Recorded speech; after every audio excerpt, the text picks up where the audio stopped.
Hello everyone, welcome to day 22nd of July LeetCode Challenge, and today's question is partition array into disjoint interval.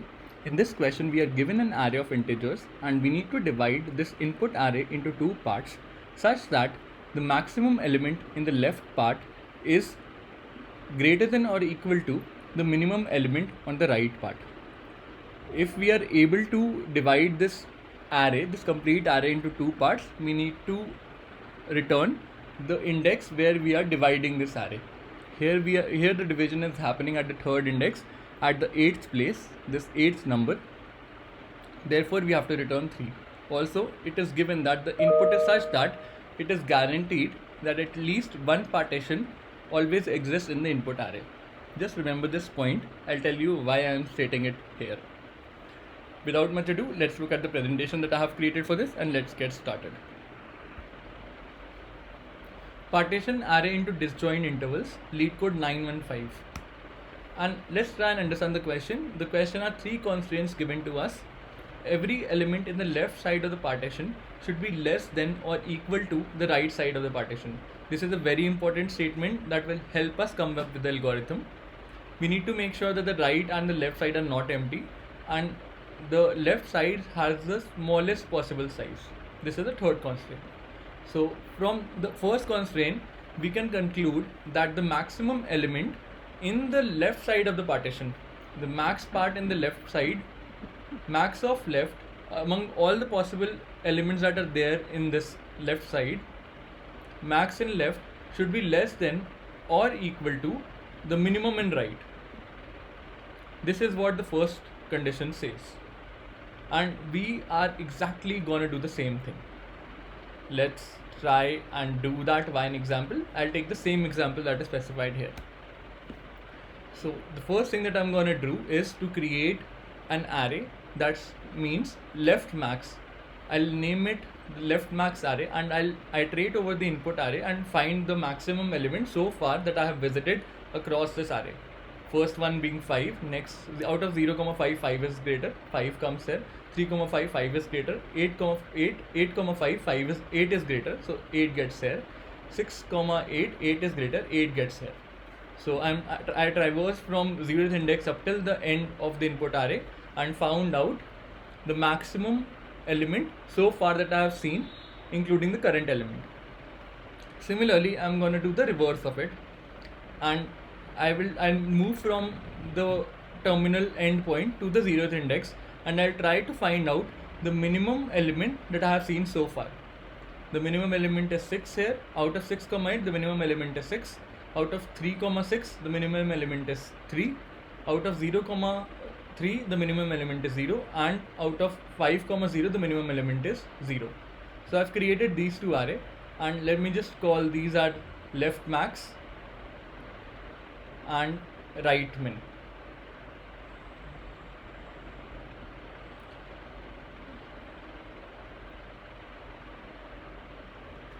What was the condition that was specified in the question?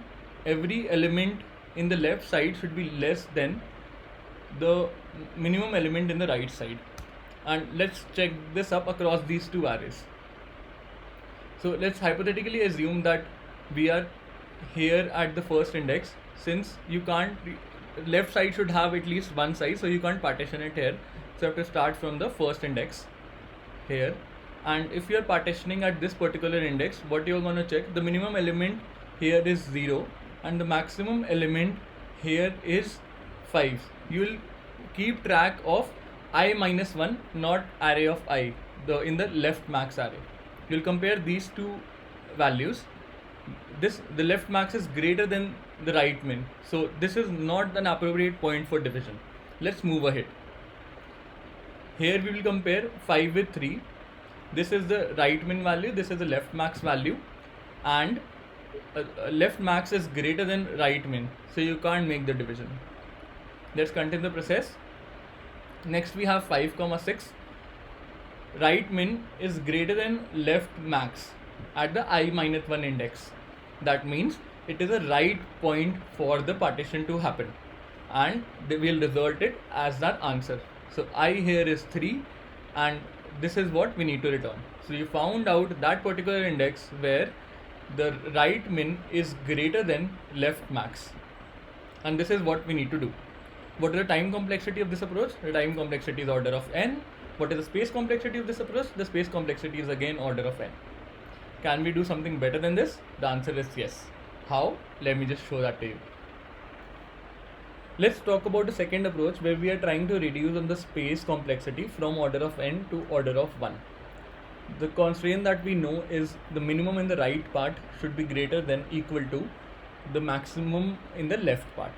And I have depicted all these numbers in a form of a line graph. And what we will do, we will check up till what indexes these values are acting as the local maximas. So up till what index is 5 acting as a local maxima? It is acting up till 3, because from 3 we have another local maxima coming up. And we exactly need to identify that point where, just try and understand this algorithm by plotting these points on pen and paper. Take few more examples, and you need to identify that point of deflection where the local maxima changes across the input array. And as per the question, this line will not go beyond 5. This is for sure. Try few more permutations and you will be able to get good hold of the concept. Now let's move on to the coding part, where I'll explain how we are maintaining this local maxima and how can we find out this point of deflection by the code. Here I have written the first approach. You define two arrays, L max, left max, right min, and I have taken another variable maximum which is set to the minimum value that will help us dump data in L max. So you iterate over this input array starting from the left to the rightmost terminal, and you pick up the maximum element and fill in L max with it. Similarly, I have defined a minimum element, initialize it to the maximum integer value. I start iterating in the reverse direction from the rightmost index to 0, and I pick up the 1 with the minimum value and I fill in R max with min. Then I iterate from the first index, and I can't do it from the 0th index because the partition should have length 1 that is given in the question. It can't be empty. The left partition should have a length 1, minimum of that.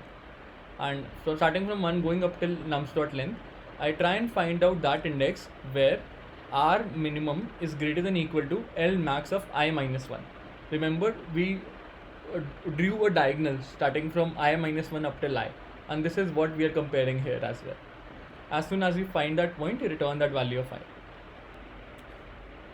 Let's talk about the second approach now. I have defined three variables, max till I, that means max so far including the current element of I. Max in the left partition, the max element so far in the leftmost partition, and the partition ID where you are actually gonna partition the input array. Consider this as a global maxima kind of a thing. So you update your global maxima as soon as you find it. Max till I equals to max.max max till I comma the current element. If my current element happens to be less than the max in left partition, so whatever my left partition is, if it is the current element is less than max till left partition, I update my max in left partition to my global maxima and update the partition ID to I. In the end, I simply return my partition ID plus 1, that would be the answer, because in the previous case 2 was the partition ID and we had to return 3 actually. I know you guys are still confused how this is actually working. Don't worry, let's move on to the presentation back and see how this is actually processing us the answer. Let's create three variables. The maximum element that you have seen so far, max till I, max up till I, max in the leftmost part, L max, let me just call it L max, and the partition ID, which is PID. The first element that we have is 5, so we'll initialize them, the maximum so far to 5, the left max variable to 5, and the partition ID as 0th index. Assume it, the default case. Start the iteration from the 0th index. What you will see that the current element is lower than my left max element, what you're going to do, you'll update your left max element up to the max element that you have seen so far, because this is a line that we have to continue till the time we keep on seeing the lower values. So L max gets updated to 5, the max element so far, and PID gets updated to 1. Let's continue the process. Next we have is 3. 3 is also lower than the L max value, which is 5. What you're going to do, you'll copy the max so far element to L max, which is nothing but 5 again.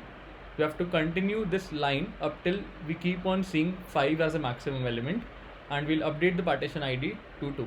So partition ID gets updated to 2. Let's continue the process.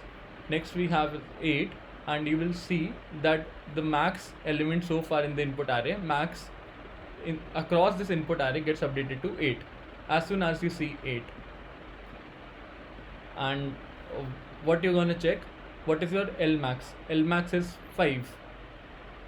This value L max is lower than the current element, so the condition is not met. We will not update L max because you found out a rising case where the local maxima is changing. Will not go inside that if condition. The if condition is not met. Next we have is 6. 6 is also greater than L max variable, which is 5, and we don't need to do anything since the condition is not met. L max is not greater than 6, and the loop exhausts here, and the value of PID, the partition ID, is 2.